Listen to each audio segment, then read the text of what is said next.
My name is Thomas McDonald, and this is my Psychology Oral Report, Assignment 1. I chose to explore the first topic, is punishment an effective behaviour modification strategy in children?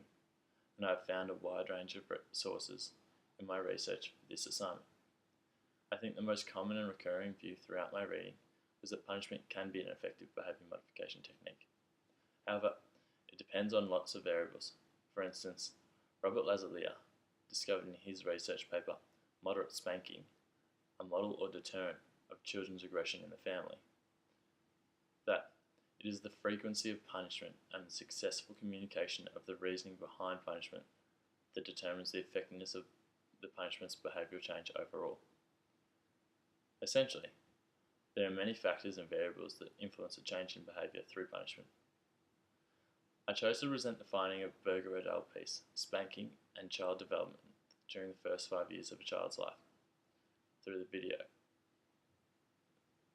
The research paper investigates the associations between spanking children and 3 different child outcomes: externalizing behavior, which is the act of expressing problematic energy outwards, i.e. causing harm to others; internalizing behavior, which is the directing of problematic energy towards oneself; and the cognitive skills, all measured across the first 5 years of a child's life. Berger et al. Identifies the need to explore the impacts of spanking as a punishment on the behaviour of children in the early years of a child's life, and hypothesized that spanking a child at 1 year of age would be directly associated with higher than normal levels of externalized behavior and lower cognitive skills at 5 years of age. To measure this, Berger sought data drawn from the FFCW, where 4,898 children born between the years 1998 and 2000 within 20 cities of the United States were tested. Berger et al. Collated this data and compared it to arrive at their findings. The FFCW gathered information through personal interviews of mothers and fathers of a focal child at the time of the subject's birth. It followed up on these interviews through telephone questionnaires when each child turned 1, 3, and 5 years of age. After the phone questionnaires, the FFCW conducted home visits where interviewers could be provided a personal opportunity to determine the behaviour, category, and cognitive skills of the child themselves, in person.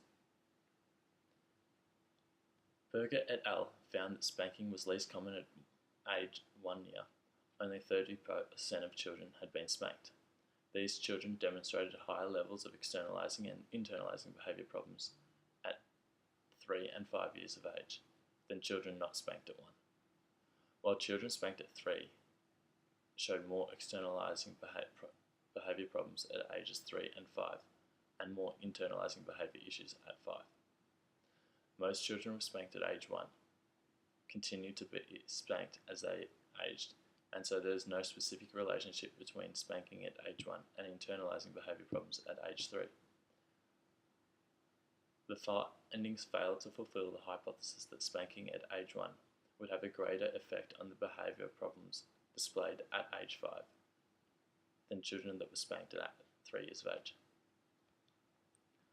There were numerous limitations found to be present within the experiment.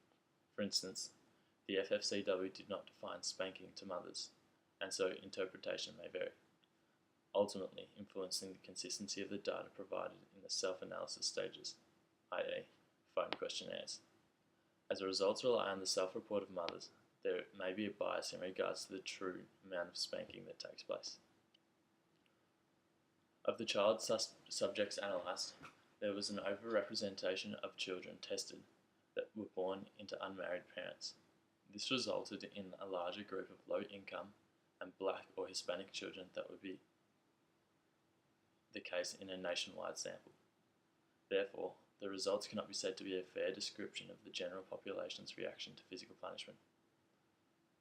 Finally, the results of poor cognitive skills and changes in internalizing and externalizing behavior cannot all be attributed to spanking alone.